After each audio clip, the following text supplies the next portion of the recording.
I would like to begin by welcoming His Excellency Hassan El Thawadi, the Secretary General of the Supreme Committee, to provide some opening remarks, if I may, Excellency.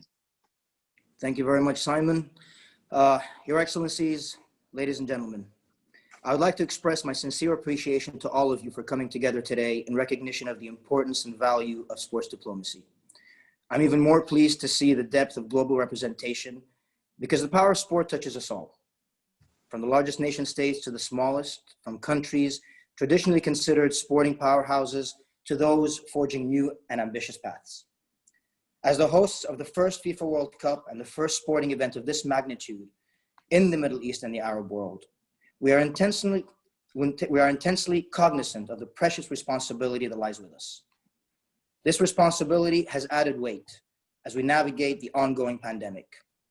We are both hopeful and optimistic that in November 2022, we will be hosting the global celebration we have always envisioned and planned for, with people from every part of the world converging on Qatar, unified by their love and their passion for football. Those of you close to the subject at hand will be familiar with the holistic approach we have taken to ensure fulfilling the potential for the region's first World Cup. We're building infrastructure with painstaking attention to legacy and sustainability, including the first demountable and recyclable stadium to host World Cup matches. We are significantly contributing to Qatar's journey on labor reforms. We are committed to football as a tool for youth development and community cohesion through Generation Amazing. We are harnessing the World Cup as a catalyst for economic opportunity and a platform for innovation through Challenge 22. And we're providing the necessary resources to develop the human capital required to power a thriving sports, events, and hospitality industry in the region through Josoor Institute. Now, our vision for this World Cup to be acknowledged as the most transformative sporting event in modern history. And from my perspective, the overarching and ultimate legacy is people-to-people diplomacy. Now, through rapid advancements in technology and communications, cross-cultural interaction has never been easier. The world is literally at our fingertips. And yet, so much of our world continues to rush towards a breaking point, straining the ties that bind us and fraying the tapestry that weaves us together as an international community of peoples and nations. Ideological divides are splitting communities, nations, regions, and platforms that truly reflect unity are rarer and more precious than ever. And that is why we consider 2022 to be of such importance. Now, if you take a glance back at Russia 2018 for a snapshot, citizens from all over the world flew in to support their countries.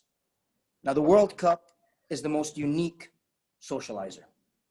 It allows the average individual to connect with their counterparts and to discover and appreciate cultures different to their own. Now, what other event brings thousands of Swedes and Koreans together in Nizhny Novgorod? Thousands of Tunisians and English together in Volgograd? Or to introduce the local population of Saransk to thousands of Colombians and Japanese? This is the essence that we consider of the utmost importance. Sports diplomacy at governmental levels has and will continue to deliver necessary and critical achievements in a range of different spheres. Yet, how many platforms exist that can form bonds and lasting memories between regular people from diverse backgrounds like the World Cup? The common language of football, the common language of sports can shatter prejudice and assumptions and can deliver friendship and understanding. Now, ensuring this event transforms how our region and our people are viewed and truly enhancing cultural understanding is a driving force behind everything that we have committed to and we continue committing to. I consider this World Cup, and particularly at this juncture in history, and because of this location, as a critical antidote to the continuing trends of populism and division. And that, ladies and gentlemen, brings us back to the discussions today. Fostering dialogue and discussion on utilizing sports power to do good is an important part of delivering on our wider vision. We want to deepen our understanding share knowledge and best practices, and to work to enhance global collaboration on maximizing the power of sports to improve lives. For while sports is part of the fabric in the highest levels of government and multilateral bodies, its transformative potential is still, in my opinion, underestimated and underutilized. And that is our challenge to rectify. Now, I wish to reiterate my thanks to all of you for joining this discussion, and I look forward to collaborating in our shared mission, and more importantly, to seeing you all in Qatar in 2022. Thank you very much. Thank you so much, Excellency. It was a great pleasure to have the opportunity to speak with you back in November 2018 in Oxford in person. This is a poor substitute in some senses, but nonetheless a very welcome opportunity to hear your thoughtful and considered words again on the opportunities for Qatar, the Josoor Institute and Generation Amazing with regard to sport diplomacy. And it's to your credit that sport diplomacy has been part of the ongoing work of the Supreme Committee. If I may, I would like to turn to our colleagues from UNESCO and to the Assistant Director General for Social and Human Sciences, Gabriela Ramos. Gabriela, if we may. Thank you so much. And I couldn't say better than Your Excellency in terms of the power of sports.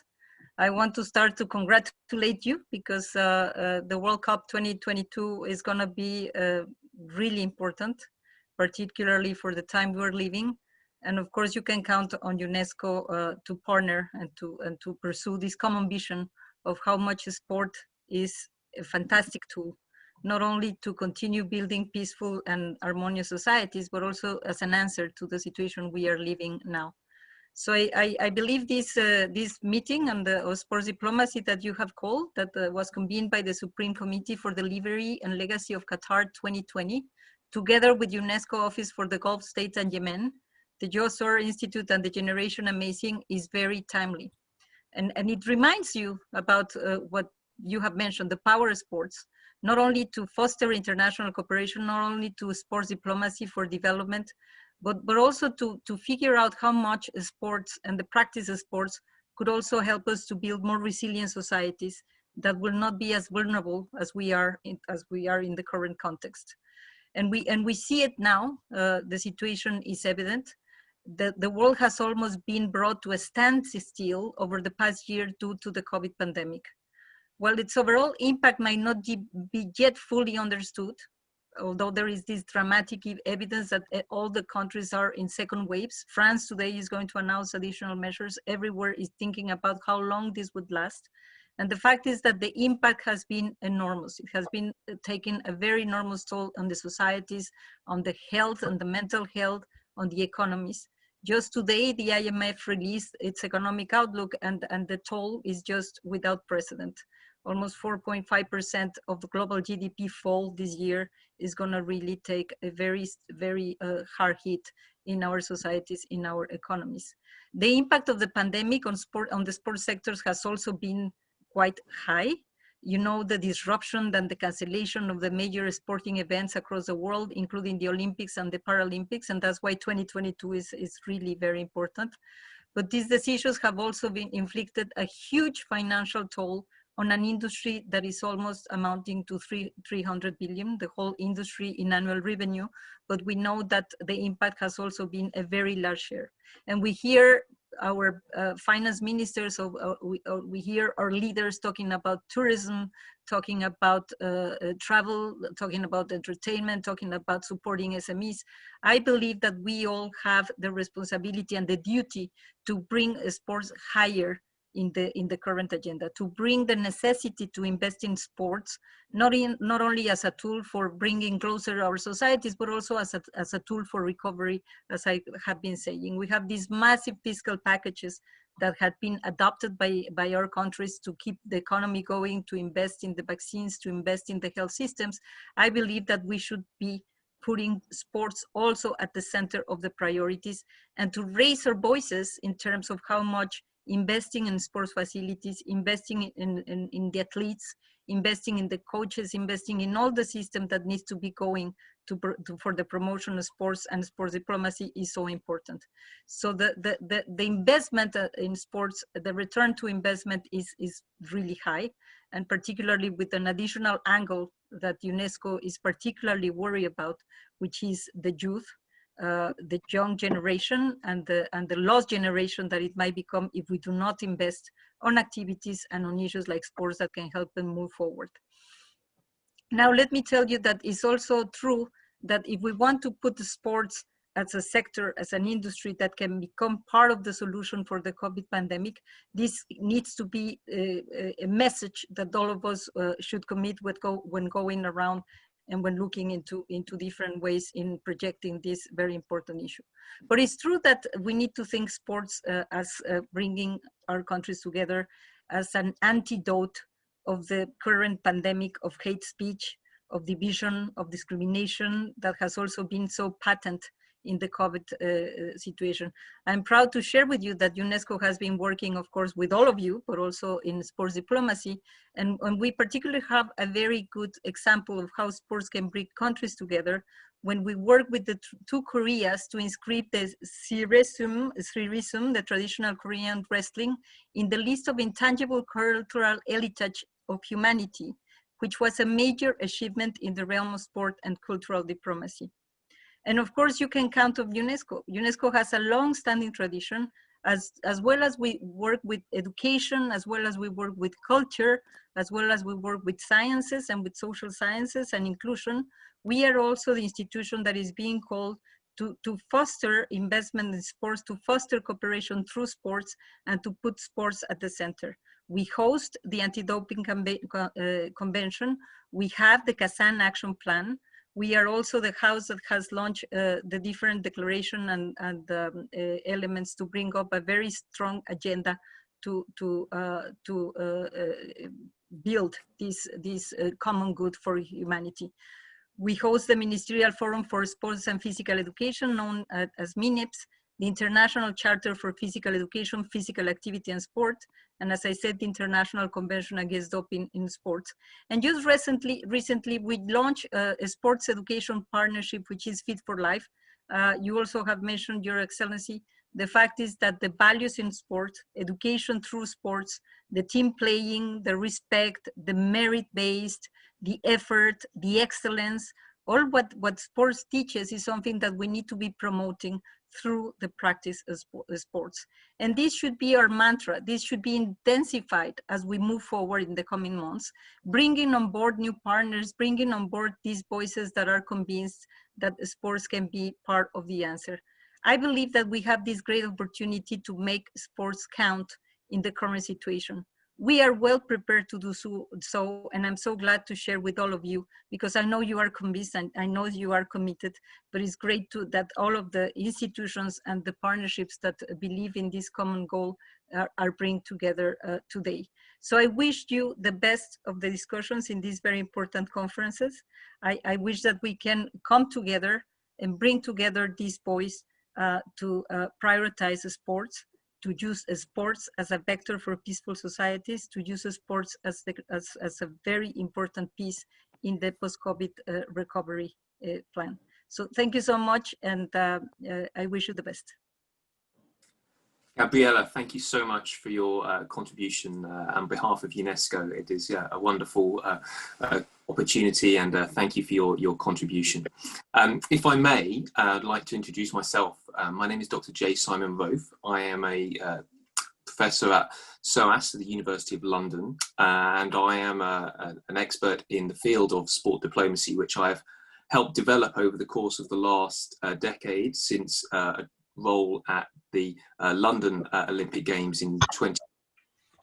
It's my great pleasure to be able to be part of this conversation today, not least because it's a demonstration of the research that I've been able to undertake and the opportunity to see it in practice. And it's such an insightful and indeed exciting opportunity with Qatar 2022 on the horizon, and with so many contributors from around the world joining us today. So thank you very much for this privileged position on behalf of UNESCO, Josoor, Supreme Committee and Generation Amazing. It is a wonderful opportunity. So if I may, I'd like to just make note of the opportunity that this session can be heard in Arabic for colleagues who wish to follow in that language. So if you wish to, the instructions are there, and we'll be able to take up the Arabic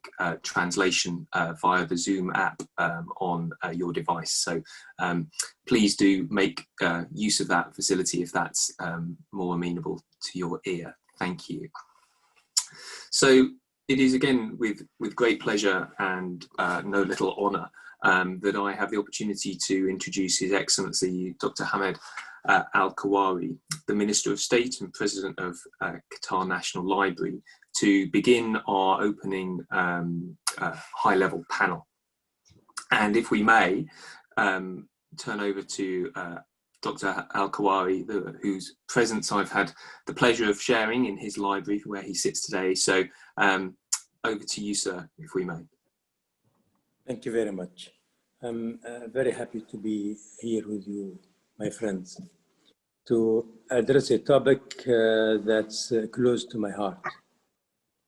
I have always been interested in cultural diplomacy, and I'm a strong believer in its ability to advance world peace, spread the culture of respect for others, foster cultural diversity, and strengthen moral ideals.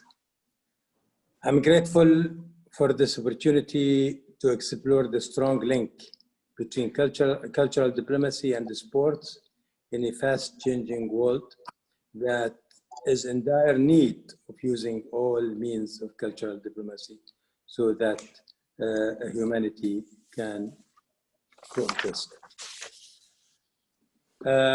One might think that cultural diplomacy is in a different realm from sports, and that sports are merely entertainment, rather than effective tools in the service of diplomacy. However, we have recently begun talking about sports diplomacy, which is undoubtedly an integral part of cultural diplomacy. Sports, as you all know, are not limited to the performance of players in various competitions. They are, in fact, a broad arena for diplomatic relations between countries.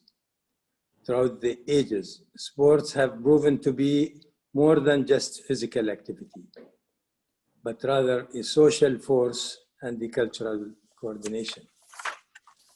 Therefore, sports occupy the important place in the social system and have become a feature of the progress of societies and a symbol of civilizations dating back to ancient ages.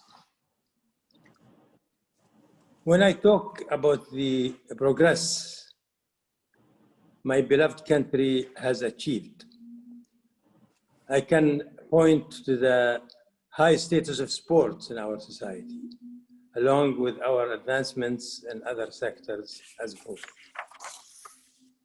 Sports would not have this special status were it not force the wise vision of our leadership, who saw sport as the building block for individuals and society alike. Our leadership sought to turn their vision to reality by building the necessary infrastructure, from World Cup stadiums to running paths, parks, and other public facilities.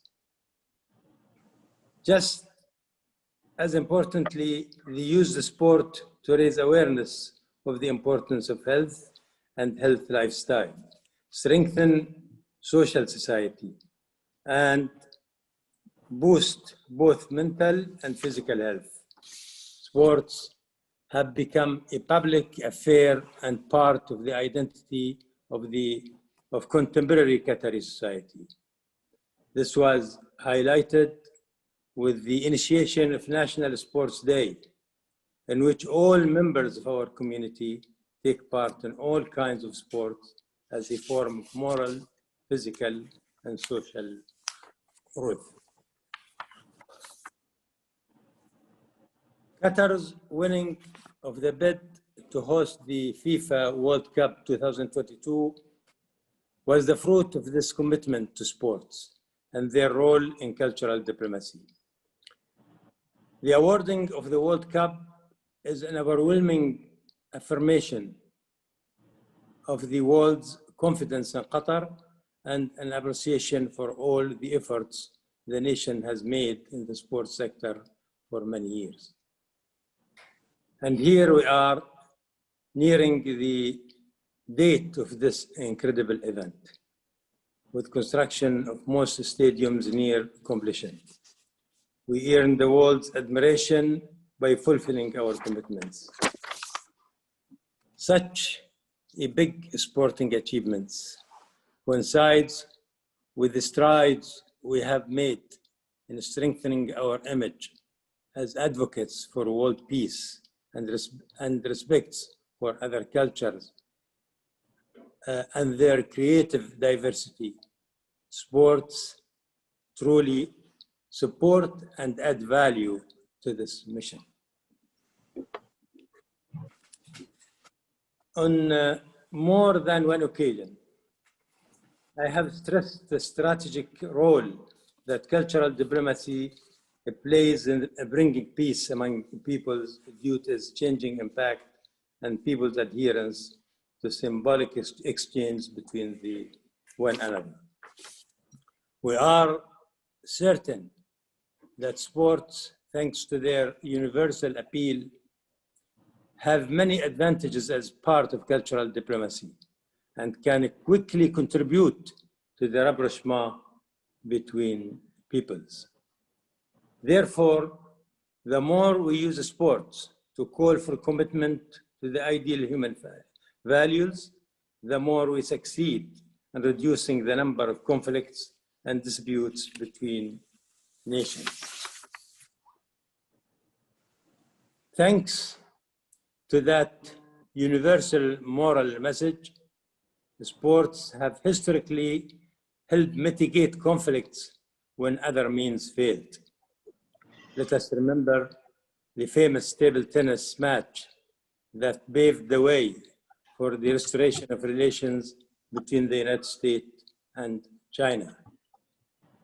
The Chinese team, despite the superiority, was able to avoid insulting the opposing team or diminish its sporting values.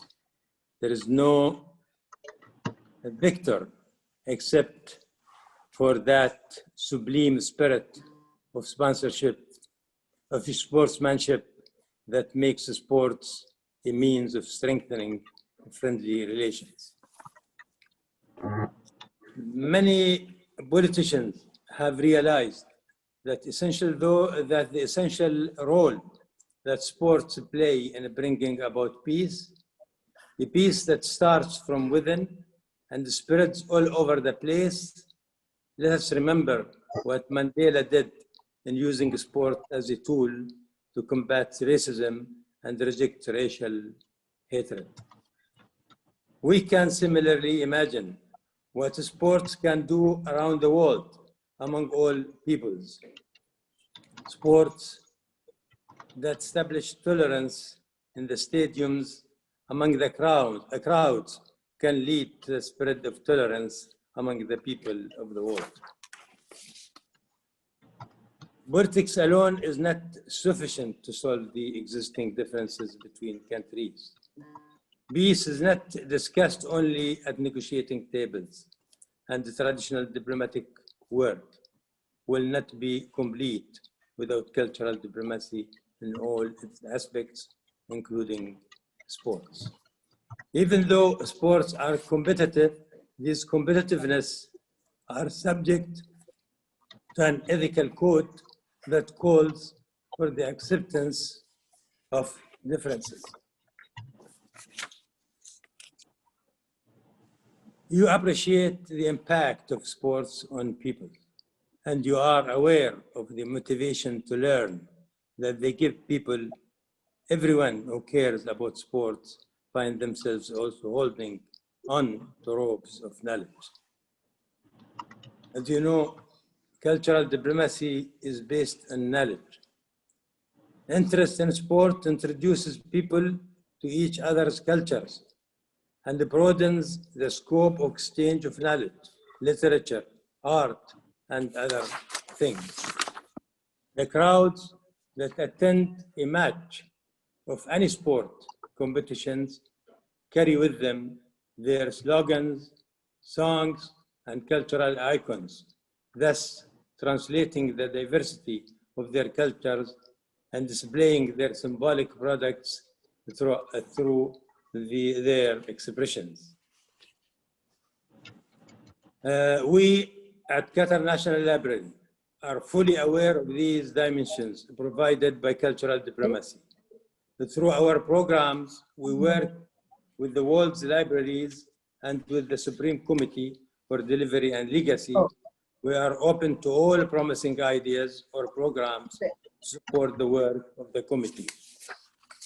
We are proud that in Qatar, we were able to present a unique model for cultural diplomacy, a model that has transformed sports into an ideal means of rapprochement between nations.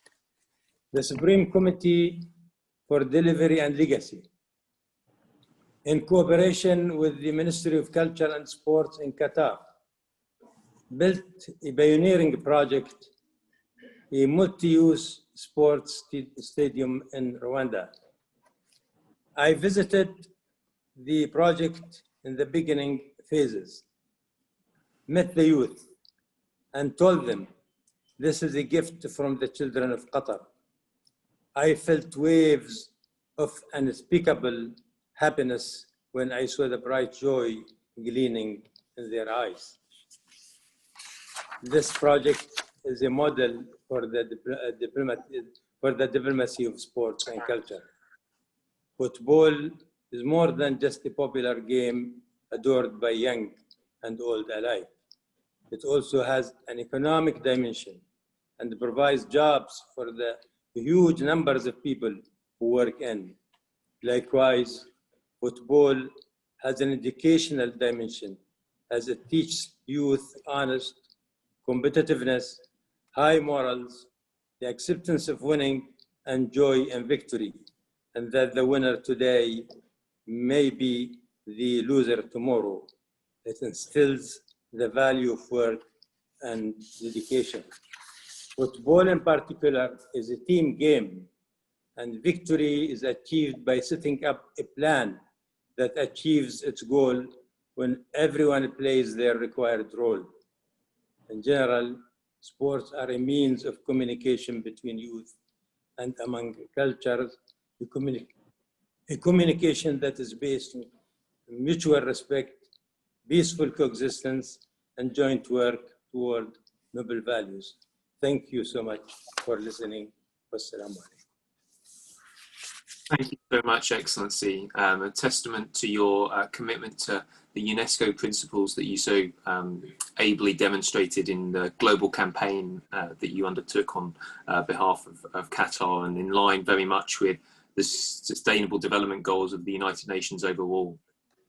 If I may, I'd like to turn to the other members of our high-level panel. And it's my great pleasure to be able to introduce them in turn. If we could keep remarks to 3 or 4 minutes, and then we will be able to have a little time perhaps for some Q&A towards the end. If I might first of all turn to His Excellency the Foreign Minister of the Gambia, Mahamadou Tangara. Sir, if I may. Thank you very much. Minister Al-Kwari, other ministers on the panel, all the participants in this very important panel, all protocols duly and respectfully observed. It's indeed a great honor and privilege for me to be given this unique opportunity to be a speaker at this very important webinar, as I salute the organizers of this initiative for their foresight. the importance of sports and education and cultural diplomacy cannot be overemphasized. And we know that sports diplomacy is very relevant at this present time, and cultural diplomacy, of course, when we are faced with the rise of populism and xenophobia. I think sport has long been identified as a way of creating a modus vivendi in society. And we've seen in situations where, I will take it to the local level, where villages have conflict, and by organizing like wrestling matches, they are able to mend their fences and go over their contradiction, try to solve it through sports. In modern times, major sporting events often allow players, officials, and fans of different countries to come together and to learn and know about each other. And we've seen that today, some of these great sportsmen have, sorry to say, done more than the diplomats, because they've enabled their countries to reach far beyond their borders. Today, if you talk about Jamaica, you think about Usain Bolt. You talk about Senegal, you think about Sadio Mane and others. And these are also symbols and an epitome of success, and very inspiring for their people. And people can know that through sports, they can transform not only their life, but the life of their community. And we've seen how a player like the Liverpool player has transformed his village by building schools and sharing some of the gains that he has to develop and enable others who have not benefited from some of the advantages that people in urban areas have, to create that opportunity for them. And with the majority of the population in our country within the youth bracket, and with a significant diaspora through migration, we've seen the emergence of prominent sportsmen. Like we have some who are now professionals in Italy, and we have a young lady, a police woman in the Gambia, who won the African championship and was in Qatar, where he performed extremely well. And people started even asking where Gambia is. So I think there is a lot of emphasis that we should put on cultural and sports diplomacy, because it's bringing people to people. It's a people-to-people diplomacy. Sports can be used as an efficient tool for cultural diplomacy, and it has recorded many successes, both regionally, internationally, and nationally. And we've seen in situation of crisis where our sportsmen can even stop, like during the war, the civil war in Liberia, a player like George Weah, who happens to be today the president, with all the conflict, people will not touch his place. And whenever he comes, he can create some kind of ceasefire during that period. So it's the onus is on us to use sports as a way to bring people together. And I'm happy that Qatar is going to organize the 2022 World Cup, and it will become the capital of the world, because everybody will focus on Qatar. And that's also an opportunity to promote the culture of this great country. And to know that with sports, we can also punch beyond our weight. And we've seen that champions emerging from small countries in size, and small countries defeating Gambia, small Gambia as we may. We were the under-17 champion in Africa and junior champion in football, and we defeated Algeria in Algiers itself, and that created a lot of hope. And for a moment, people forget about all their differences and rally behind the national squad.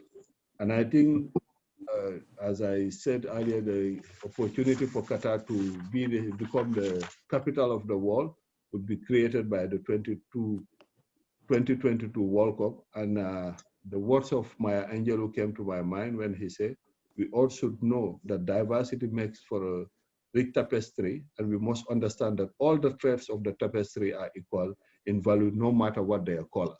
And sports is a moment where we forget all our differences and we put emphasis on things that bring us together.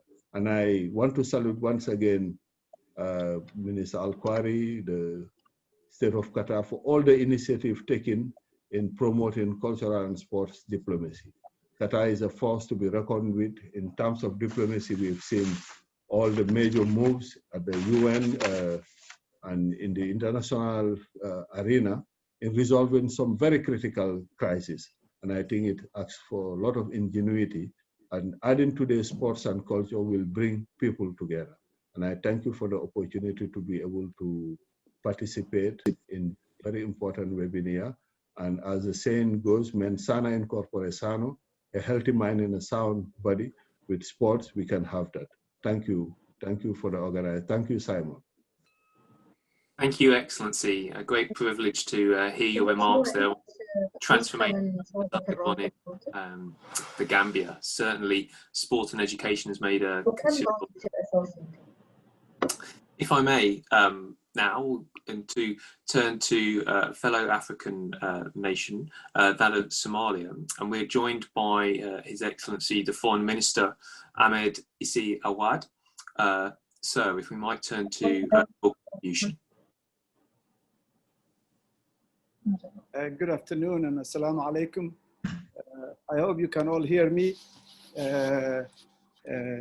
On behalf of my president, Abdullah Farmacho, who was supposed to join this important meeting, I want to briefly concur with what the previous speakers, all of them, have mentioned it in relation to the value of sports in diplomacy and in peace and reconciliation and interaction of communities and civilizations and societies. I think it was I think Hassan al-Thawadi who covered the value of sports in diplomacy. And my colleague and brother, the Minister of Gambia, Dr. Mamadou Tangara, also gave examples of how sports could be useful. I will point out a couple of the importance of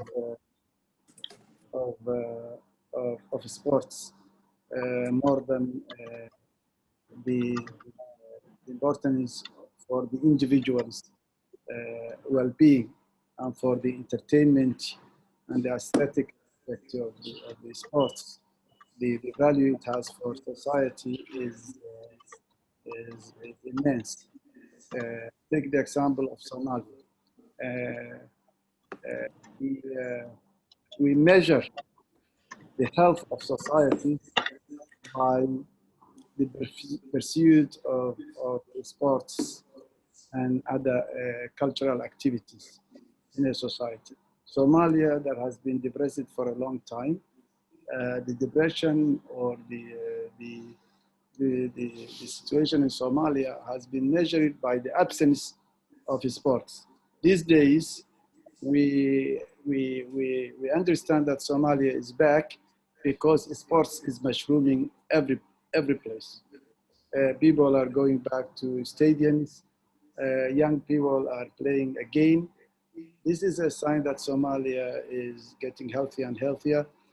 Sports is even has become a potent weapon for peace and for defeating extremism, violent extremism and terrorism. You also, sports make our communities, societies interconnected.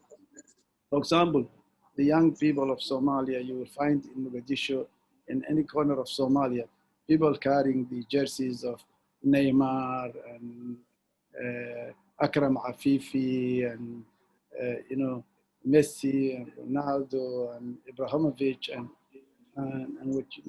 what you have. And Somali young people who are never exposed to the outside world, following what's happening in Brazil and Spain and Italy in Qatar and in Saudi Arabia and everywhere else. So that is the value of sport is for connecting peoples. But in our case, it's even more so for domestic utility, domestic purposes, that of peace and reconciliation and defeating terrorism and fear and extremism. A society that is mostly young and youthful, but who lack,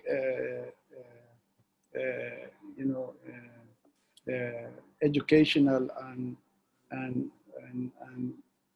career opportunities or jobs. They are now finding sports a solace and in sports. I will conclude by saying that I think, and I'm glad UNESCO is giving attention to this, and I'm glad the World Cup is coming to Qatar for the first time, to the Arab world. Now we should realize that sports are actually more valuable in many ways than we think. We appeal to the friends UNESCO and Qatar and others that Somalis could be helped more through sports by providing opportunities for stadiums and sports facilities and also exposure to other societies by way of inviting them to take part in sports in the societies. That will deepen the interconnecting of the societies. I thank you very much for providing this opportunity. I learned of this to participate this very late. So I've only thought of brief reflections, but until recently that I will join you. I'm glad I did. Thank you very much, Moderator Simon, for the opportunity. And on behalf of my brethren, I wish Qatar a success in hosting the upcoming World Cup. Thank you very much. Thank you, Excellency, for sharing with us the experience and opportunities within the Republic of Somalia that sport provides. Clearly, an opportunity within both the education and health and equality and inclusion realms, as well as the sporting competition. Thank you again so much. If I may, we turn to a regular, somewhat sparring partner of mine, Simon Arnholt, recently published a book called The Good Country Index. Simon, if we might invite your remarks and perhaps to think about the impact that sport can have within the diplomatic realm. Simon. Thank you very much, Simon, and thank you to the organisers and hosts for the honour and privilege of being able to address you today at this very important conference. I have to say it gives me an enormous amount of pleasure to hear the thread of moral and ethical reflections running through the introductions given by the distinguished speakers up until now. And I think it's worth just pointing out that this is a relatively recent and relatively uncommon phenomenon. When people are talking about hosting a major sporting event, they're talking about it in terms of the good it can do, particularly to those less privileged perhaps than others. 10 or even 5 years ago, it would have been very unlikely to have heard such sentiments expressed in a context like this. Big sporting events were entirely and exclusively about national self-promotion and competitiveness. And I'm delighted to hear today that the comments are far less about how can we as a country benefit from hosting this event, and far more about how can we share the benefits of this event. And I'd like to underline very briefly in just a couple of minutes why I think this matters so much. And also to share with you something of what I've learned about the impact of sporting events on the images of countries over the last 20 years. Now, as many of you will know, I've been running an annual international opinion poll called the Nation Brands Index since 2005, and it measures the images of countries as they're perceived in great detail by between 20 and 38,000 people around the world. This survey has now accumulated more than 1 billion data points, and analysing that big data, we can see the evidence about what big events do for countries really quite clearly. I suppose the first learning is that major sports events are among the very few actions that countries can perform that actually do or can have an impact on that country's overall image. Very little else has the power to do that. Most advertising and promotional and branding campaigns have no impact whatsoever on the images of countries. A major event can. It doesn't usually last very long, but it can be the first opening gambit, if you like, in a longer term strategy to open a dialogue between a country and the rest of the world. But the important thing that I've also learned from studying this research is that purely hosting a successful event does not in itself, quote unquote, brand the country, raise its profile, or improve its image. And this is because the people who attend or watch events on the TV expect them to be well managed. They don't notice it if a big competition is well managed. They only notice it if it's badly managed, and obviously that's something that we intend to avoid and will be avoided in the case of 2022. What the event does is it opens a dialogue with the world. And what matters is not how well you host the event particularly, but how you use the event to prove things about yourself as a country to the world during that brief moment whilst it's paying attention. It's about starting an action-based dialogue with the world as the event as the first step. Now, one of the things that my research has proved over and over again over the years is that what really matters when you're trying to improve the image or raise the profile of a country is not how effectively or expensively you brag about your assets and achievements, or the quality of your society or the beauty of your landscape. Most people in other countries don't really care very much about those things because they don't benefit from them and they aren't relevant to people living in other parts of the world. All people care about is what you're doing for the world in which they live. And this is why it's so important to use sporting events to prove and to demonstrate what you as a country are doing about the things that everybody cares about: equality, inequality, migration, poverty, climate change, pandemics, intolerance, conflict. The art of improving your image through sporting events, as I'm glad to say the organizers of this event seem to have realized very fully, is about proving, not showcasing, what you're doing to make the world a better place. And all the evidence shows that this is what will result in an improved image as a result. So I'm looking forward very much to 2022, and I think that it's going to be one of the first major sporting events that really show how it can have an impact on making the world a better place and in turn improving the image of the host nation deservedly.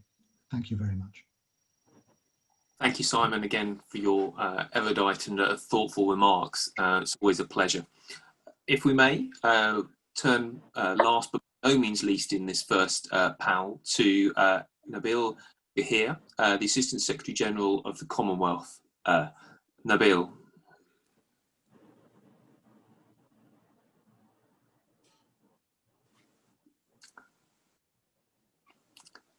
Are you there, Nabil?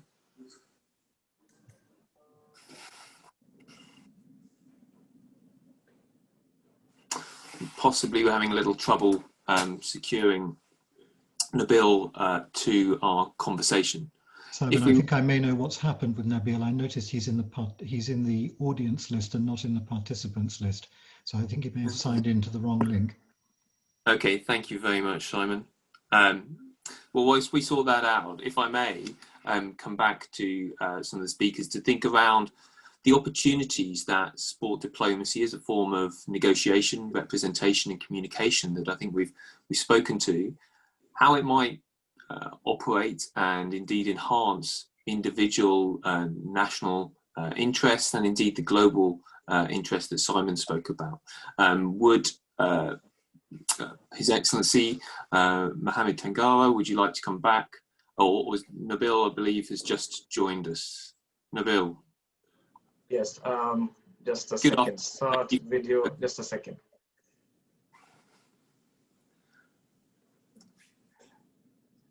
All set? Just a second. Just moving out. Can you see me? We can indeed, and we can hear you clearly, sir. All right, excellent. Thank you very much. My apologies. I'm in a in a meeting right now. We have our foreign ministers meeting, which is going on in parallel with this one. So I'll be slightly distracted. So apologies for that one. We were supposed to finish at 2 p.m., but it's still continuing. But thank you very much, Chair, Excellencies, colleagues. Very good afternoon to you all. And Assalamu alaikum. All protocols observed. My thanks for the invitation to speak at this August forum. My special thanks to Richard Griffiths for insisting that I must join, so I have joined. I have been given 6 minutes, 1 minute perhaps gone already, and I would like to make 5 quick points in the next 5 minutes. Number 1, why the Commonwealth does sport diplomacy, how we do it, second one. Third one, what do we do? Fourth one, what's the impact of our work? And fifth, reflections from my own personal journey in this particular area. Firstly, why we do it, which is a question of identity, philosophy, and purpose for the Commonwealth. Sport is an established way of projecting soft power by nation states. For values-based organizations such as ours, it's smart diplomacy. We are in the business of building sustainable peace, and we are aware that sport promotes respect and understanding. Both respect and understanding have been mentioned more than once since this event started. Now, respect and understanding, I repeat, is a fundamental Commonwealth value. I have the Charter of the Commonwealth in my hands. This is chapter 4, which is tolerance, respect, and understanding. It's a civilian and civilized way of promoting peace. And civil paths to peace is the Commonwealth way of doing business in this particular area. Now, how do we do it? We do it in both systematic and systemic manner in order to have a sustainable impact. There are institutions and organizations within the Commonwealth system to take this mission forward. This includes the Commonwealth Sport Ministers Meeting, Commonwealth Advisory Board on Sport, Sport for Development and Peace Department within the Secretariat where I work. It's called SDP Department, Youth SDP Working Group, and Commonwealth Games Federation. You will perhaps already know that the next round of Commonwealth Games will be in July and August in 2022, this time in Birmingham. How do we do it? We work at different levels. At the global level, we are coordinating the work of UN system and international sport federations to measure the contribution of sport for development and peace in the achievement of sustainable development goals. At the pan-Commonwealth level, Commonwealth Games are held after every 4 years, which bring more than 70 nations together. At the country level, we help our member states develop policies and frameworks to promote sport for development and peace. In addition, we have initiated projects such as Peace at the Crease, where the game of cricket is promoting interfaith harmony and peace. So now, on the impact of some of our work in this particular area, we are a very small player, but with a big impact. I can quote results from my own evaluation studies, but let me give you more than that. The United Nations Secretary General, Antonio Guterres, presented his report entitled, I quote, Sport, a Global Accelerator of Peace and Sustainable Development, to the 75th session of the General Assembly earlier this year. Paragraph 56, which is perhaps the longest paragraph in that report, is full of praise for our contribution in this particular area. The last one, reflections from my own journey, which is more than professional, my work here at the Commonwealth Secretariat. I was part of a youth team that worked on India and Pakistan track through diplomacy. It was exactly 20 years ago. And I told you I was part of a youth team. Now, I recall our first meeting with the Indian delegates in Sri Lanka, which was nothing but a heated exchange. The next day, we played cricket together and softened up for talks. Cricket diplomacy has been used many times in my part of the world for diffusing tensions between nation states. I also fondly recall my time in Palestine and Israel. I was commissioned by a UN agency to bring the civil society groups together from the two sides and design a collaborative project. I was stuck. It was perhaps the toughest job of my life. The game of football broke the ice and brought the people together, which made my work easy. While concluding, I would say sport is a common good. It bridges cultural, linguistic, national, and religious differences. It has a universal appeal with its own language and way of communication. It's a way of knowing and understanding others. Respect and understanding contribute to making peace. Our little experience in this area is that sport diplomacy works, and it works well. We appreciate this effort by the state of Qatar in promoting peace through sport. Wishing you success in that endeavor. Thank you for the opportunity to contribute. Over to you, Chair. Thank you. Thank you so much, sir, and thank you so much for your patience at the outset there. Really important contribution on behalf of the Commonwealth, particularly from my experience, the Peace at the Crease campaign has been hugely valuable and speaks to the opportunities that even amongst nations that have considerable national differences, i.e. between Pakistan and India, that cricket can be a force for good in this environment. A really powerful opportunity there.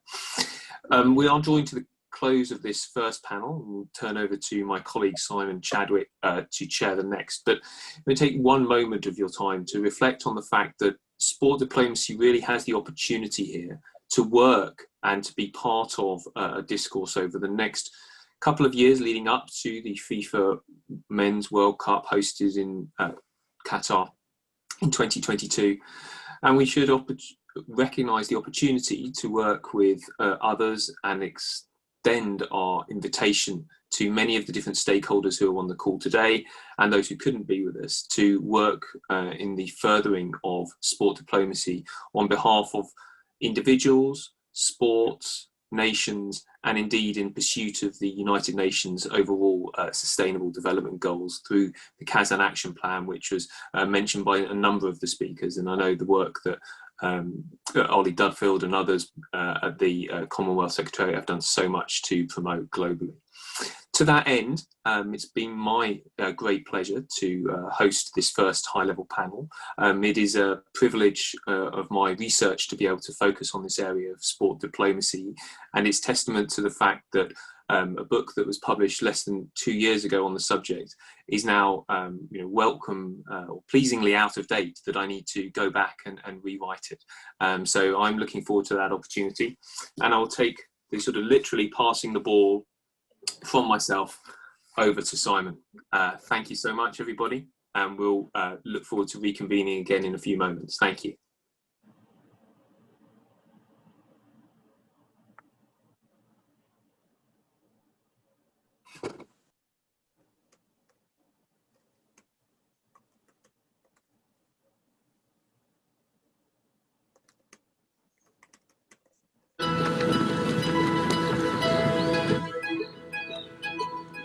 A lot of people know about professional football, but there is another dimension that not many people know about. El fútbol es una herramienta brutal y creo que la podemos usar para unir a las personas.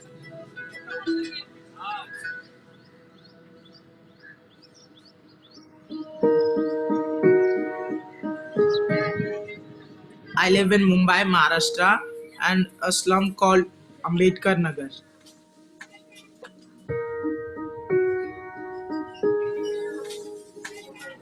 In slum, there are very small houses, usually 5 to 6 feet, and there are lots of people staying in one house.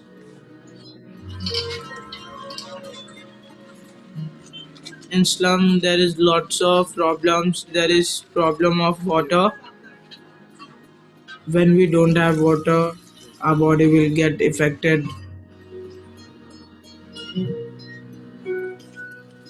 Then there is problem of child not getting proper education, and some children are sent in very young age to work.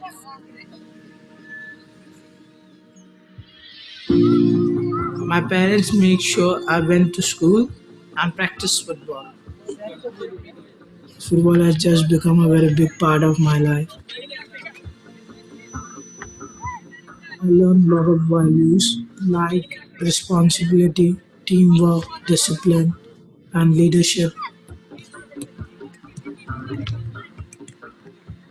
First, I played as a keeper. Then I got inspired from Xavi Hernandez. He is very skillful and he is very hardworking. Hello, Umesh. How are you, my friend? Are you okay? It's amazing to have Xavi visiting our community. So you were fast? Yes. Yeah. Umesh me ha enseñado su casa, me ha enseñado sus medallas, sus trofeos. Realmente estaba muy contento, estaba emocionado, ¿no? Y yo también. This is my mom. Yeah. This is my sister. Sister. This is my small brother. Very happy to see you. These are my medals. En Umesh he podido ver la ilusión que tiene él por el fútbol. Me ha llevado al pasado, esa sensación de querer triunfar en el fútbol, de participar en algún evento importante. Very happy to see you. And all the best. I wish you all the best. Umesh tiene la actitud necesaria para afrontar cualquier situación y el deporte le va a ayudar muchísimo.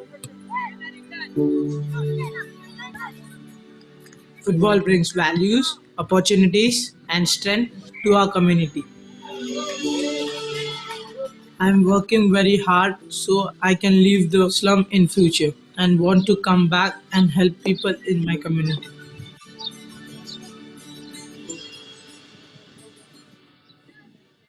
Okay, good afternoon, everyone. Good evening, maybe elsewhere in the world. Good morning. Thank you to everyone who's here for this next session. Thank you to the Supreme Committee for Generation Amazing and for Josoor, as well as UNESCO for organising this next session. Thanks to not only the esteemed speakers who've just been, but also the esteemed speakers to come. Can I also say thank you to the attendees? So we're still up over 150 attendees at the moment, and I think it's testament to the importance and the power of what we're discussing this afternoon, that so many people are still with us. Keeping an eye on the attendance, we peaked at about almost 200 people. So I think that's congratulations and as I say, best wishes to the attendees as well. My name is Simon Chadwick. I'm Director of Eurasian Sport at EM Lyon Business School in France. And I don't want to talk about myself professionally. I want to talk about myself personally to begin with. I'm in a very privileged position in the sense that what I do with most of my working life is I talk about sport, I write about sport, I travel the world, consult with organizations and help them with sport. And yet, in reality, I started out life as a kid who was born and brought up opposite a football stadium. And this football stadium wasn't in a great part of town. It was kind of a tough part of town. But what was really important about being born and brought up opposite a football stadium was we learnt to play football together, me and the other kids. The kids from the next street that we didn't know, football was a great way of getting to know them. Those other kids in the neighborhood who perhaps didn't look the same or perhaps didn't sound the same as us, it was a great way to meet them. It was a place where I learned to win, but it's also a place that I learned to lose. And given my standard of football, in losing was very often involved. So I learned to lose very well, very early on. So I learned to lose. I learned that for my physical fitness, running around and kicking a ball and participating in sport more generally was really important. And I also learned that I think that my psychological well-being was dependent upon me playing sport and playing football as well. And what struck me about some of the conversations earlier before the break was that throughout the pandemic, you know, the kinds of issues that we talked about before the break and we're now going to talk about after the break, community and well-being and education are very important parts, not just of the session to come, but I think of football and sport more generally. And so what we're going to do, we have several guests, and for those of you who are perhaps unfamiliar with what's to come, we're going to welcome Matthias Lamens, Minister of Sports for Sport and Tourism in Argentina, Felix Ulloa, Vice President of El Salvador, Amina Mohammed, Minister for Sport and Culture from Kenya, Chet Green, Foreign Minister for Antigua and Barbuda, and then to finish off with Karina LeBlanc and Tim Cahill. And I'm particularly interested to talk to Tim Cahill because he scored a goal against my team and I want to know why, but we'll get to that later on. To begin with, however, I would like firstly to go to Matthias Lamens from Argentina. And can I invite you, Minister, to address the audience and to take us through what your views are on sports diplomacy, and I guess particularly in an Argentinian context, and certainly, you know, given my interests, make particular reference possibly to football diplomacy. So, sir, I hand over to you.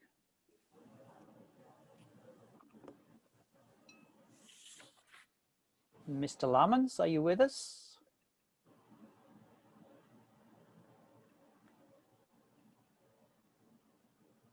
Mr. Lamens? Okay, well, perhaps whilst Mr. Lamens, I noticed that you're on mute.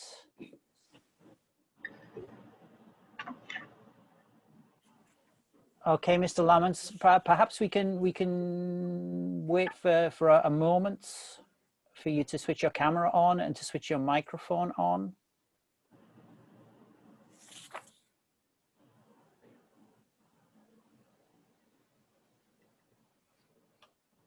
Okay, can I perhaps then move along to Felix Ulloa, who is Vice President of El Salvador.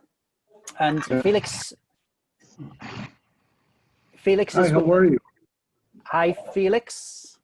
Can you hear me? Is that Felix I'm speaking to now, yeah?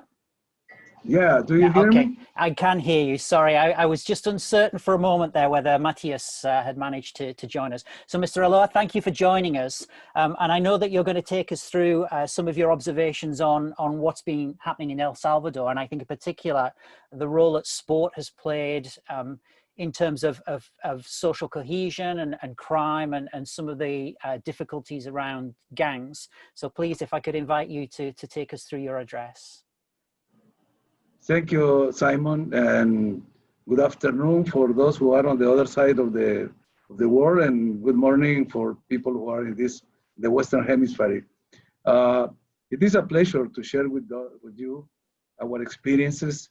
As you might know, the government of Presidente Nayib Bukele took office last year in 2019, and in our work plan, we established that we will use the sport as an effective tool in order to intervene in the territories that were taken by the gangs. You also know that El Salvador was reported as one of the most violent countries in the world. We reached rates of 60 homicides per day in some specific times in the recent past, and the actions, the violence of the gangs in the communities was one of the big issues that we immediately decided to take over. And in doing that, we drew a specific plan called Control Territorial, which means that we went to the communities, we went to the neighborhoods, we went to the village in order to recuperate the territory that was taken by the gangs. For doing that, we used the coercive force of the state. meaning sending the national police and also the army to recuperate those areas. Once we did that, and we given back the houses and other facilities to the community, we sent other services of the government, health, education. We intervene also with sports, and that is one of the key issues that we think it will be useful for other countries. This model that's most of the members of the gang were young people, even kids, because they recruit for the childhood to the teenagers and even adults. So one approach for us was bringing to the communities an alternative for the youth in order to the way they can spend their energy, because there were not football courts, there were not swimming pools, there were not any facilities to practice the sport, because all the territory were controlled by the gangs.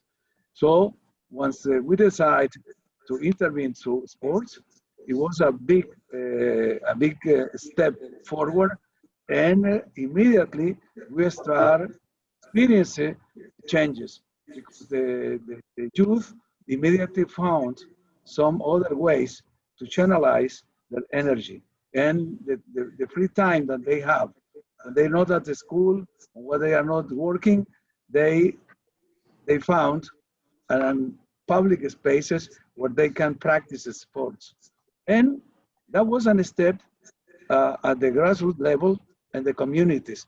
But we also think that sports could be, and in fact, it is an important tool to improve the life of the society as a whole and bringing a new image of our country abroad, because we want to change the image of El Salvador, because it is perceived as a violent country. There were some countries that they banned their citizens to travel to El Salvador because it was considered a dangerous country. So now we try to change that image, and under the leadership of the Mr. Jamil Bukele, as a head of the National Sport Institute, the INDES in Spanish, we start intervening in different disciplines. And we immediately perceive the outcomes, the results. We have the report here of the INDES, in which you can see that, for instance, we get some gold medals in different sports.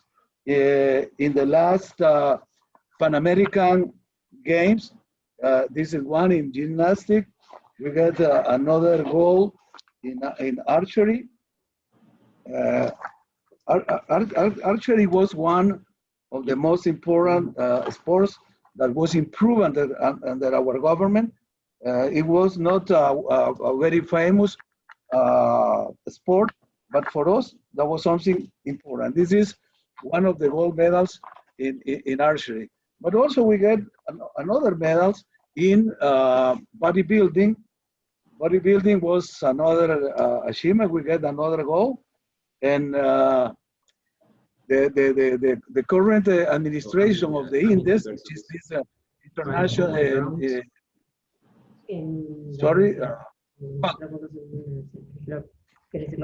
as I said, in the National Institute of the Sports, we decide to improve the policy on sports, making happen the sport as a goal for development. Because we took from the international agenda, for instance, in the millennial goals, the sport was one of the 8 goals. In the agenda for sustainable development of the United Nations, well known as a 2030 agenda, sport also plays an important role. So for us, we use the sport diplomacy, not only in order to bring harmony and peace to the communities and recuperate from the influence of the gangs, but also to promote our athletes in the international competition. And as I show you, we got several goals in the last Pan American Games that was held in Peru, in Lima last year. So for doing that, we decided to intervene in 3 specific areas. One was improving sports infrastructure. The second was bringing the athletes at the center of the institutional management.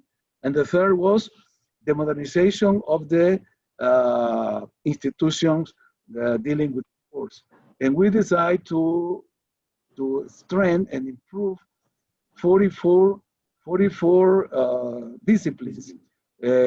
Among them, we have soccer, we have basketball, we have cycling, boxing, handball, bodybuilding, climbing, karate, judo, badminton, chess, archery, of course, triathlon, candle, volleyball, etc. But I would like to make an emphasis because in the approach, we also consider that the sport should be inclusive.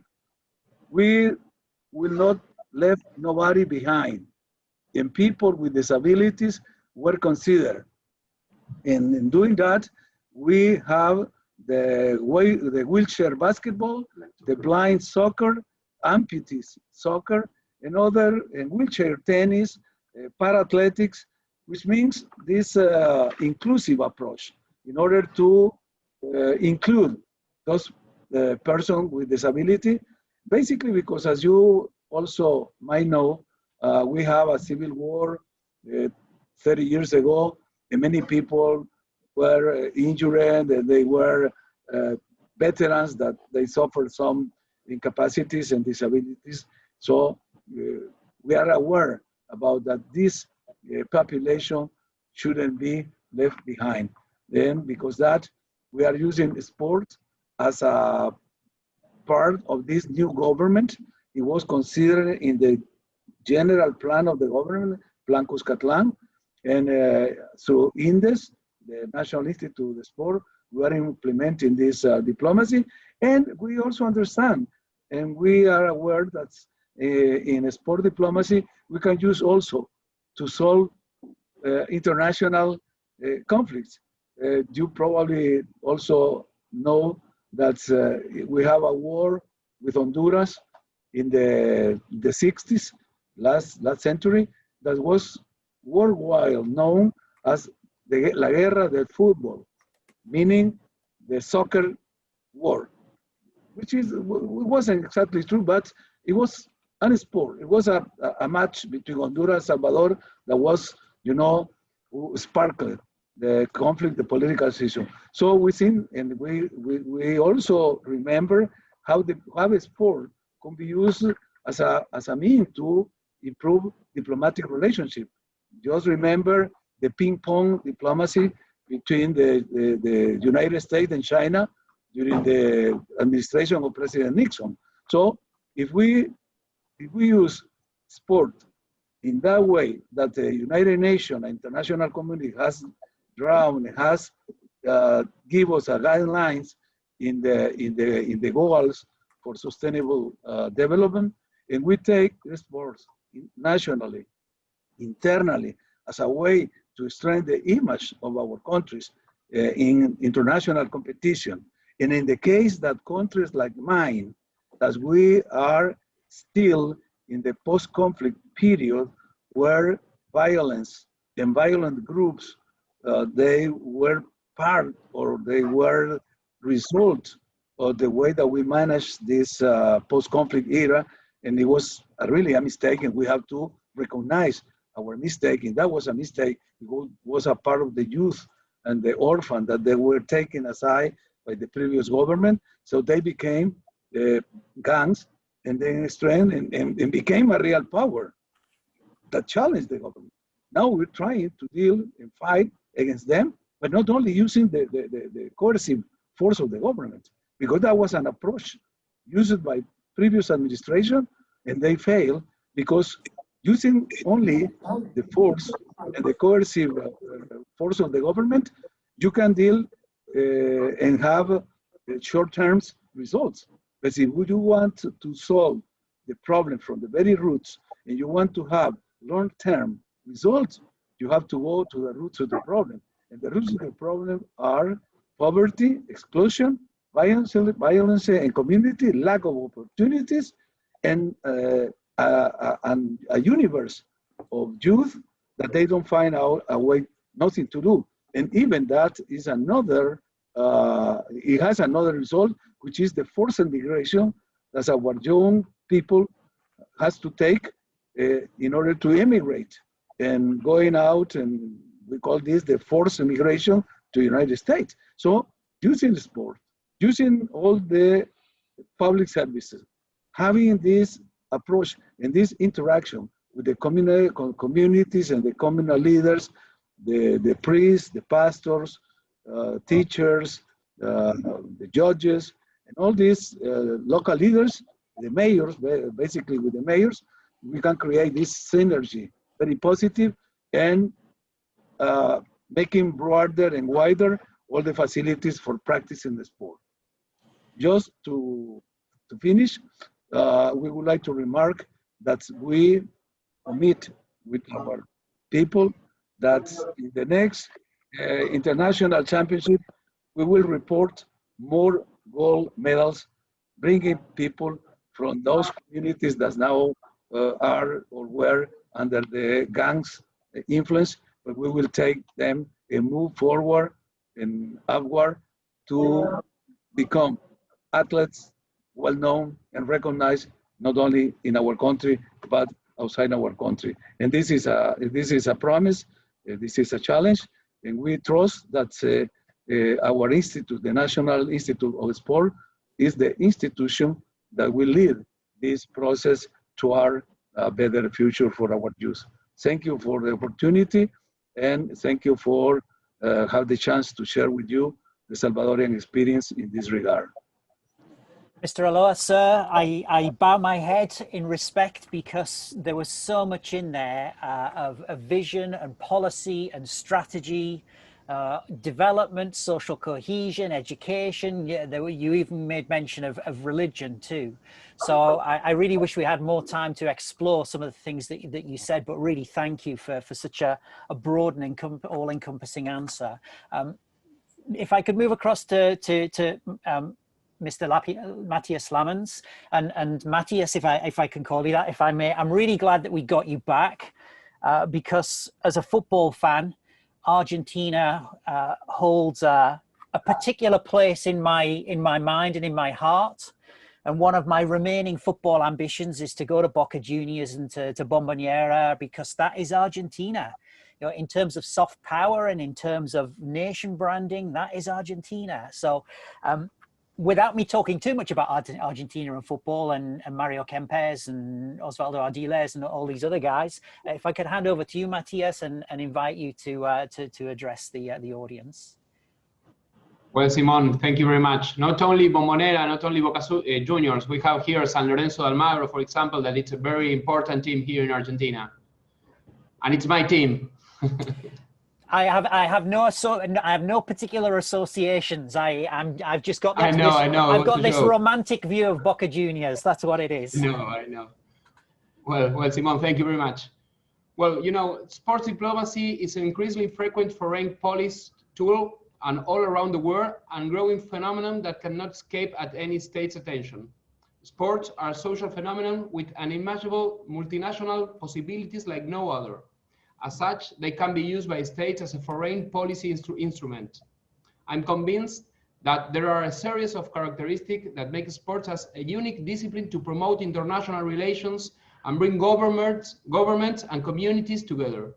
Sports work as a cohesive element for countries at a domestic level, allowing to overcome political, geographical, and cultural differences, as well as to promote the sentiment of identification and belonging to a nation.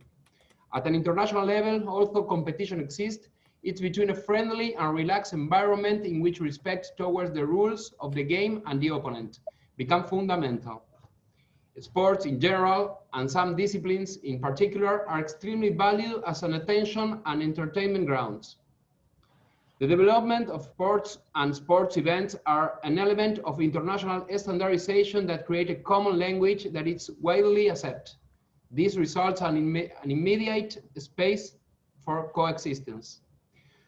With its long history and tradition in sports, Argentina has a key role in the American continent.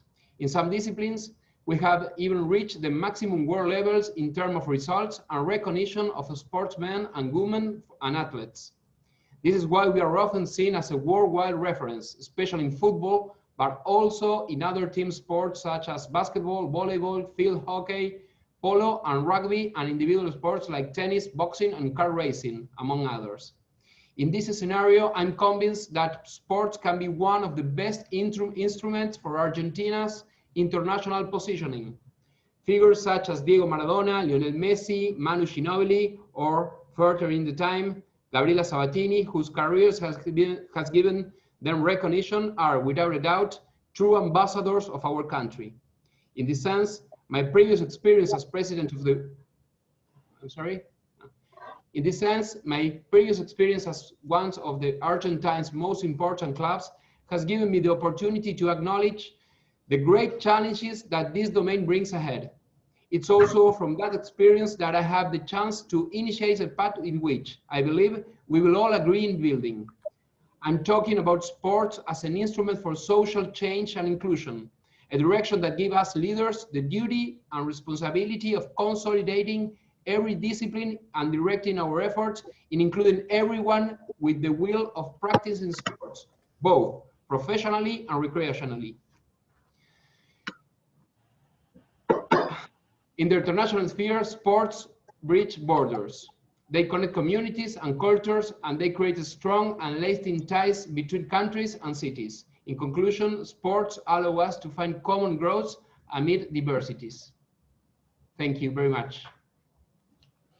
Matthias, thank you very much for that. And maybe one day in the future, I'll see you at a San Lorenzo or a Boca Juniors game. As I said, I have no established association, but thank you very much for that. If I could next call on Amina Mohammed, if Amina is with us. Amina is Minister for Sports and Culture in Kenya. Yes, thank you. Now, Amina, for me, in terms of my associations running, and everything that's great about Kenya is embodied in its track and field athletes and its marathon runners, and I'm sure there's more. In fact, I know there is more to Kenyan sport. So, Amina, please, if you could take us through some of the work that you've been doing. Well, thank you very much, Simon. Let me first of all just pay tribute and recognize His Excellency Hassan Al-Thawadi, the Secretary General Supreme Committee for Delivery and Legacy. Let me also recognize all the excellencies who are seated in the room.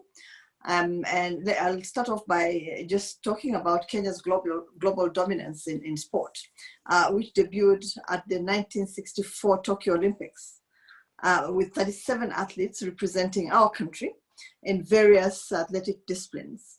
And I'm glad that you mentioned the marathon. It's just part of the sporting events that we are good at and that we host many times every year. Kenya's legendary Olympian Wilson Chuma, and I think many of us remember that, won his first Olympic medal for Kenya and for the African continent in the 800 meters men's race. The world record holder for this event is still a Kenyan, David Rudisha, and you probably know of David because he still is one of our best athletes.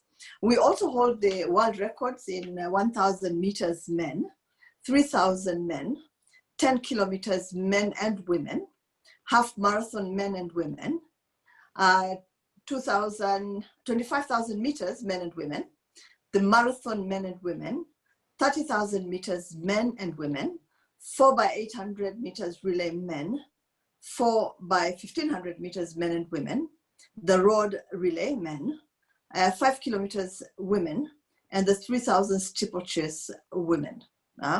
So in fact, in terms of athletics, we are second to the United States, and we are known as the #1 sporting nation on our continent. Our cultural diplomacy strategy, the latest one, is the 2018-2022 strategy that was developed by others, including myself. And it affirms that sport is an integral part of Kenya's foreign policy under the cultural diplomacy pillar. It's also recognized by Kenya's constitution and Vision 2030, which is our long-term vision, and is Kenya's development blueprint. It's seen as a boost to our political, socio-economic, and cultural development. Let me also say that, as we all know, in fact, sports diplomacy, although people talk about it rarely, dates back to the 9th century BC in ancient Greece, and I think all of us know the story of Greece and the Olympics and the signing of an international treaty which guaranteed immunity to sportsmen and women at Olympia, even though some of the games were held during times of war. But immunity was granted to sports persons, even from countries that were in conflict. The treaty was ratified by other cities, securing the safe passage of athletes through very hostile zones sometimes, from their regions to take part in the Olympic Games. The Olympic Games have provided an avenue for convergence of countries in a forum that uses competition for global peace and cohesion. Similarly, countries, including my own, have used the Games as a platform to send strong, peaceful diplomatic messages. Now less common than before because nations have developed stronger institutions to harness bilateral and multilateralism. Bilateral and multilateral relations. Olympic boycotts were used as a way to strengthen alliances or in fact to protest the actions of other state actors. We as a country have boycotted the Olympic Games twice, I think as many of your countries have done, in 1976 and in 1980 in protest of actions by other state actors, actions that were considered at variance with Kenya's foreign policy at the time the boycotts took place. The formation and then the fortification of official sports governing bodies such as the IOC, the FIFA and other international federations has deepened sports diplomacy by coalescing nations around competitive sports. Today, these organizations have become core partners of state and non-state actors and act as avenues for dialogue and mutual cooperation, harnessing countries' international presence and global admiration. Sports diplomacy has now become more institutionalized in my country, but also with UNESCO taking a leading role in converging ministers of sport through various fora, such as the International Conference for Ministers and Senior Officials, MINEPS, as well as the International Governmental Committee for Physical Education and Sport. In furtherance of our sports diplomacy as a country, we will host the 7th MINEPS meeting in June 2021. The aim of that MINEPS meeting is enhancing policy coherence and cooperation while bringing countries together to pursue common future goals. We have used sports in my country as a way of creating cohesion within the country, but also with countries in our sub-region, countries that are sometimes involved in conflict, in fact. And that has been extremely successful. We will also be hosting the 10th Commonwealth Sports Ministers meeting, and this will be held on the sidelines of the Tokyo Games in July of 2021. It will address the theme of sports as an enabler of sustainable development goals and formulate actionable bilateral and multilateral partnerships in this area. So in addition to championing and hosting intergovernmental sports meetings as avenues for collaboration, we have also distinguished ourselves as a global sporting hub by hosting international sporting events. And therefore in 2021, we will host the World Athletics Under-20 Championships, the World Athletics Continental Tour Gold Label event. All these events will provide an avenue to showcase our own national heritage, boost tourism while enhancing the pride of our athletes and citizens at home. Kenyan athletes serve as cultural ambassadors for our country in various fields and have inspired a generation of athletic discipline and sportsmanship. The town of Iten in Eldoret, which many of you may have heard about, is now a global hub for attitude training with impressive cultural cohesion and dynamism happening between the conglomerate of athletes who train there, and they come from all over the world. As such, we have become the home of local and international champions, exploiting sports diplomacy to convey the country's image through sports achievements. And let me say this finally, Simon, that in fact, you'll find that in Iten, in Kenya, where we have the hub for high altitude training, you'll find sportsmen and women from across the world. The same sportsmen and women that will be competing in competitive sports across the world. And sometimes, as it happened recently during the London Marathon, the Ethiopian gentleman who won actually trained with our athletes here. But not just that, the Ugandan athlete who now holds world records in various events also trained with our athletes. In fact, Eliud Kipchoge, who I think many of you have heard of, trains with a lot of athletes from our region and from across the world. And the idea is basically to enhance our sports diplomacy, to ensure that we create the cohesion that we need, but also to instill discipline and make sure that our athletes compete not just in a safe environment, but in a healthy environment as well, and making sure that they stay away from anything that would interfere with the potential that they have. We also support our athletes by offering them sponsorships in educational facilities, in universities, and using them as cultural ambassadors in schools to instill discipline and to show our young people the need to develop resilience and sportsmanship, to accept defeat, but to always fight for a win. Thank you very much. Amina, thank you very much for your words. And I think if ever there was a nation that sport served as a point of engagement with the rest of the world, it has to be Kenya and Kenyan athletics. I think in terms of the soft power effect of that, and also in terms of the conceptions that people have of Kenya, your runners do you proud. Whilst you were speaking, I did just try and check out Victor Wanyama, who of course was a Kenyan who played in the English Premier League, so he was a great player too. So I thought I needed to mention football in there. Absolutely. So thank you, Amina, for that. And if I could next turn to Chet Green, Mr. Green, Chet, if I may, and Chet, as an English guy working in France, it's very, very hard to talk about cricket. So you're my savior, Chet. I could talk cricket for a short while, but if I could invite you, Chet, to talk about sports diplomacy in the Caribbean, and if you need to mention cricket, please feel free to mention cricket. Over to you. Thank you, Chair. And I hope my reception is good from a warm, sunny Antigua. And that's the foretaste of cricket. The weather has to be seen. But I thank you for the opportunity to speak to this very august body and on this very important subject of sports diplomacy. Very often underrated, not spoken about. It really is a very powerful tool used by governments and international agencies across the world. The relationship between the United Nations and the international sporting fraternity is a clear indication of the soft power, if I may use it that way, of sports within the construct of global relations. I think it's safe to conclude that there's no other human endeavor that enjoys or attracts the level of support, involvement, participation that sports does. And so by its very appeal, it is a very potent force in several areas. One, there's the economic side to sports, where we see billions of dollars changing hands on an annual basis in the sports arena.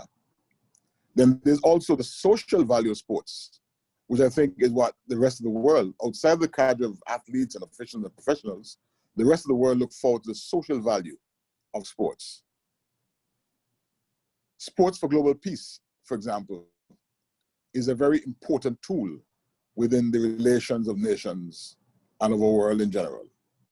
And so once again, it establishes sports has a very important and interesting soft power that can be leveraged in the realm of diplomacy.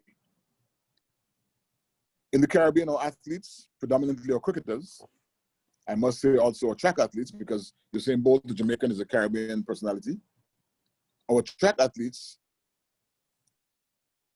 level of international iconic support and reverence, to the extent that diplomacy for the Caribbean is often attached to, tied to, related to sports. The whole question of hosting events, be they international sporting events, be they international sports conferences, or some of the niche areas of sports and medicine, sports and nutrition, those are also very important when we look at the use of sports as a tool for diplomacy. The economies of many nations are predicated on their hosting international events. So you can understand the losses so far incurred by Japan with the postponement, and I hope it doesn't become the eventual cancellation of the Olympic Games. I would have been present at the last two UNGA meetings in New York City, and there I met my own president, Thomas Bach. Because of the relevance of sports to international diplomacy, he was attending in his official capacity as president of the IOC, the meetings of the United Nations. And so we can see where sports, a very powerful, potent tool, can be used in the world of diplomacy to attract benefits, be they personal, be they national, or be they global. Aligned to that has to be, therefore, international athletes who are able to leverage their international status for the benefit of global peace and global well-being. In this era of the COVID pandemic, it's important to have athletes carry that message of peace and diplomacy, or sports and diplomacy, so that sports on the rebound from the pandemic can have once again a recall or return to its rightful place as a powerful global tool, be it, as I said earlier, in the area of economics, where we see contracts, concessions, and the like on a daily basis, in the area of social and social cohesion in communities. We take, for example, some of the depressed communities across the world in South America, as an example. And we see the power of sports in bringing social cohesion to these communities. As we look at global relations, where there's clearly a coarsening of global relations, there is need for even more sports diplomacy to be inserted into the global equation so as to bring some degree of stability to some regions and overall to global peace and security.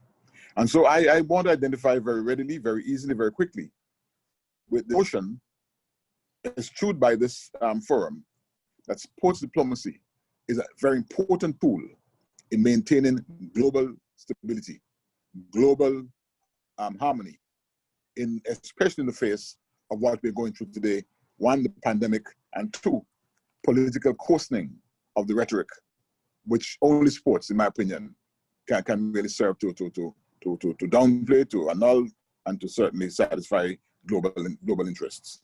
I say this too from the background of my own personal involvement. For more than 20 years, I was involved in international football with the FIFA. And so I know the value of sports.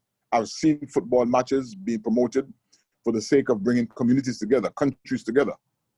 And so once again, let me commend the organizers of this forum, encourage the build out of an even stronger platform of sports diplomacy to the benefit of the world and to us all.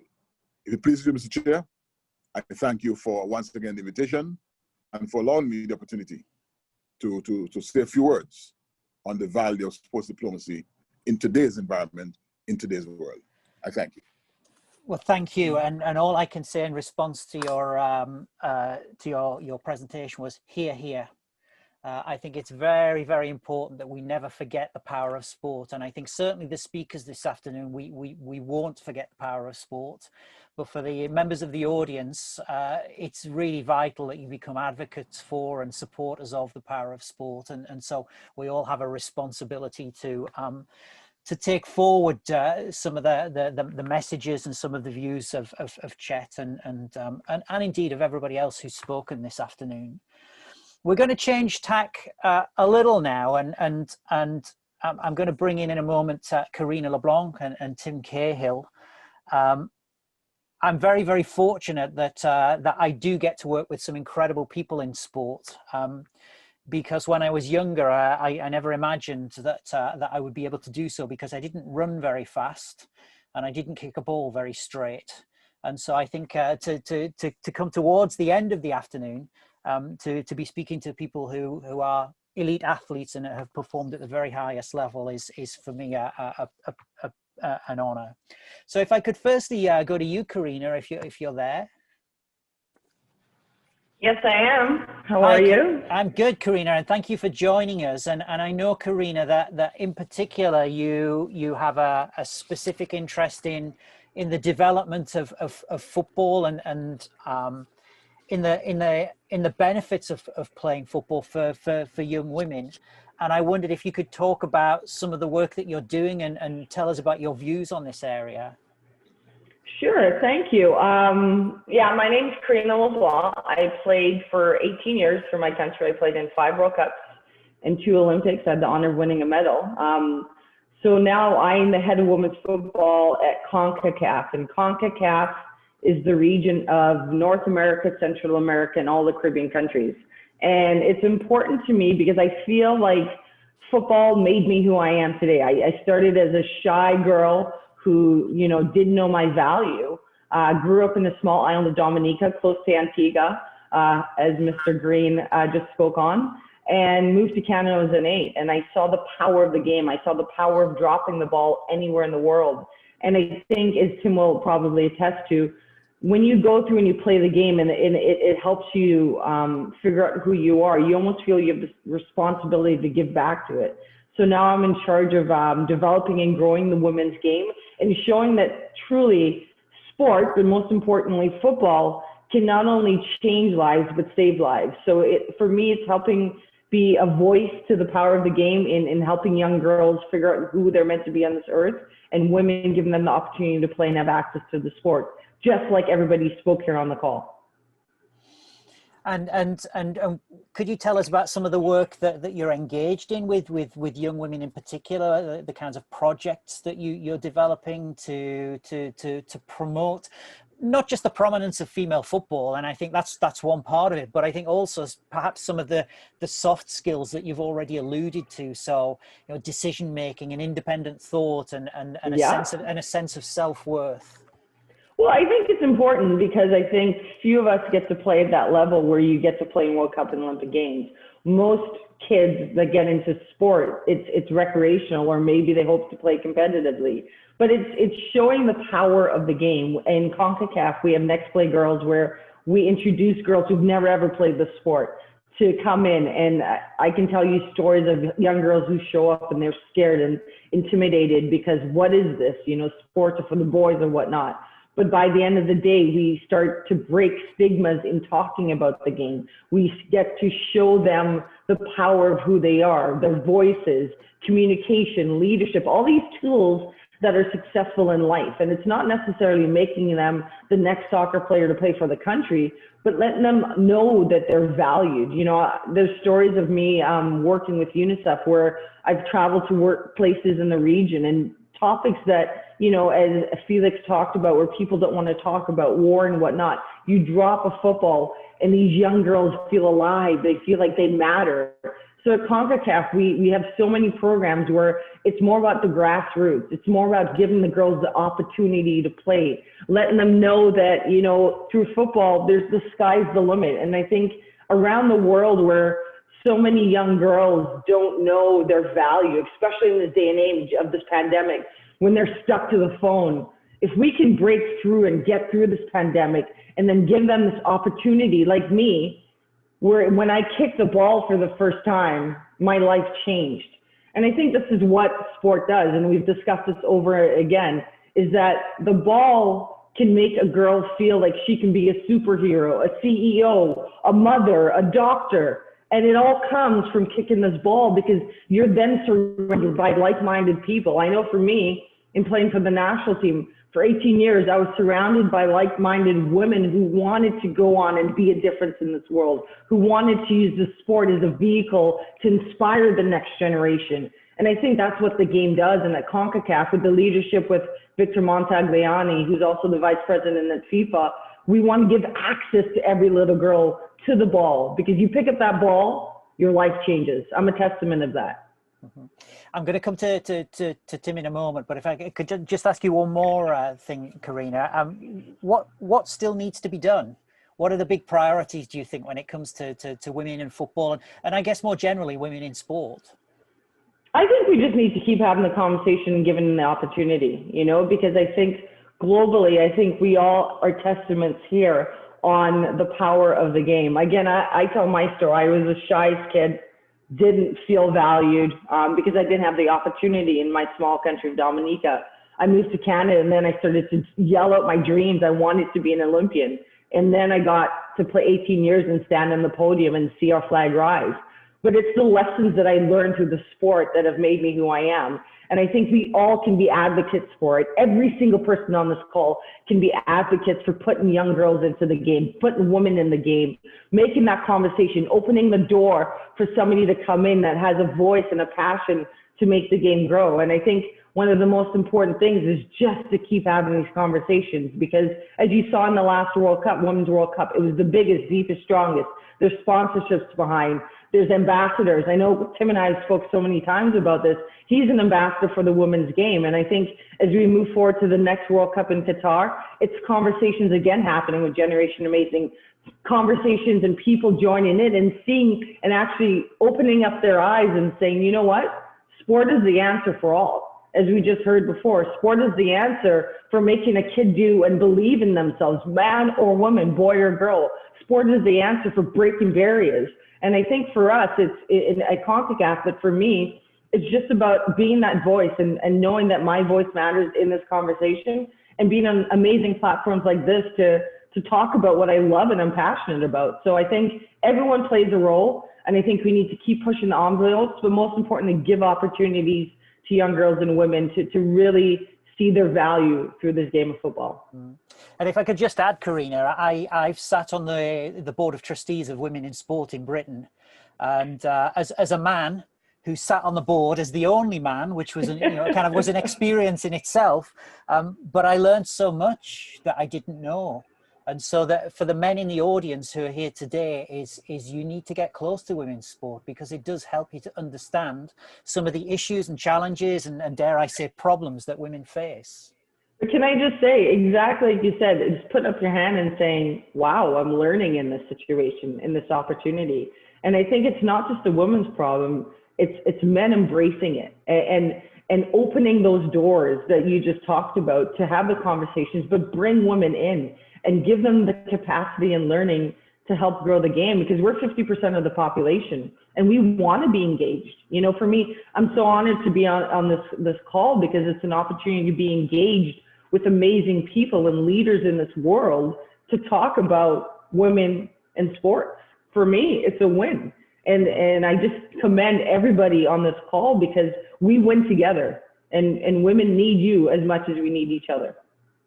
Thank you, Karina. If I could turn to you, Tim, and I did make reference to you scoring against my team, and you did. I checked it. I'll tell you who my team is another time. I don't think it's important here.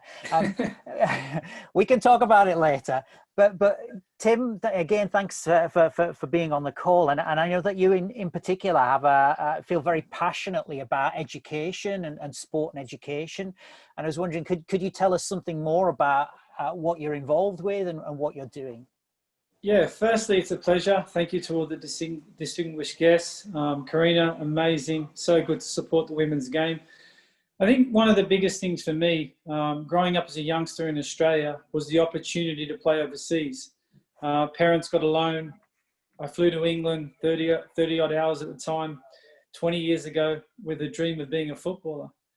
And the reason why I'm saying that is because I want the kids to look at a career like mine, and to have the opportunity and to think, if Tim Cahill can do it, then they have that opportunity. And education comes alongside with that. And with Generation Amazing and with the World Cup as an ambassador, it's not just the commercial element. It's about what I've learned on my journey. It's not about playing in 4 World Cups, Olympic Games. It's about traveling the world. It's about understanding the cultures, the diversities, all these things that so many of the guests have spoke about. And I was fortunate enough that I played in India, I played in China, I played in England, America, Australia, and in so many different continents. So to be able to work on these grassroots programs, to travel to different countries, to teach kids fundamental skills. And one of the biggest things is just taking part. I write children's books, and I want kids to really be inspired. Watching Javi walk through India, where I lived in Jamshedpur, just outside Ranchi, it really made me feel emotional, because that's our role as ambassadors. That's our role as key leaders throughout the world to lay these foundations. Now, you mentioned there that you write children's books. Could you tell us a little more about that? I thought, because I was doing so many grassroots programs around the world, and in Australia, I delivered a free grassroots program, not only in the community, but also in schools. Being able to play in the Premier League, we have all the tools with coaches, with all the staff to use this to make a systematic program for kids. And my dream was to always give kids the opportunity to take part. It's not about winning, it's about taking part and changing lives. It's about making sure that you can be inclusive, you can show equality, you can show all these main attributes of what we talk about as from the SC to Generation Amazing to ambassadors and to teaching this. So I created so far 12 books, Tiny Timmy, and it's the journey. It's the journey of my life in layman's terms for kids. I get so many letters and notes from parents, kids with dyslexia, kids just so they can see the colors, they can color in the pictures, they can relate to the characters. And because I've got 4 children, I've got a daughter. Karina was so fantastic at the last Women's World Cup by inspiring my daughter. She's playing. My oldest boy, 17, is playing in Spain. My other boy's playing in the Premier League in the 15s Academy. And my job as a father is to be a mentor, but not only to my own children, but to all the children I can reach around the world through children's books, through grassroots programs, and through the power of the biggest show on earth. And that's the World Cup. And to be a part of this in Qatar and to have a long relationship with this country over a decade traveling there, it gives me great pleasure to listen to all the distinguished guests, to the speakers, and learn more about sports diplomacy within the game and how this can be a conduit for many countries. Now, Karina, Tim, as a lifelong football fan, I would love to talk longer to you, but I realise it's been a long 2 hours, and we've been given an extra 5 minutes by the organisers. So at this point, what I would just like to say is, Karina, Tim, thank you very much for being part of our group today. There's one thing that I do need to mention to everybody, and that is a special congratulations to Amina Mohammed. On her recent WTO candidacy, her successful candidacy, and her FIA board appointment. So Amina, if you're still listening to us, congratulations from everybody here today. What I would like to do, as I say, I was given an extra 5 minutes by the organisers so that we could round up. Again, just thank you to everybody who's spoken. Thank you to all of our really eminent guests. Thank you to the organisers. Thank you to the audience. And one of the things I'm acutely aware of is the audience have been sending questions in, and I'm just really sorry that we haven't had a chance to engage more with you. And maybe next time we will be able to do that.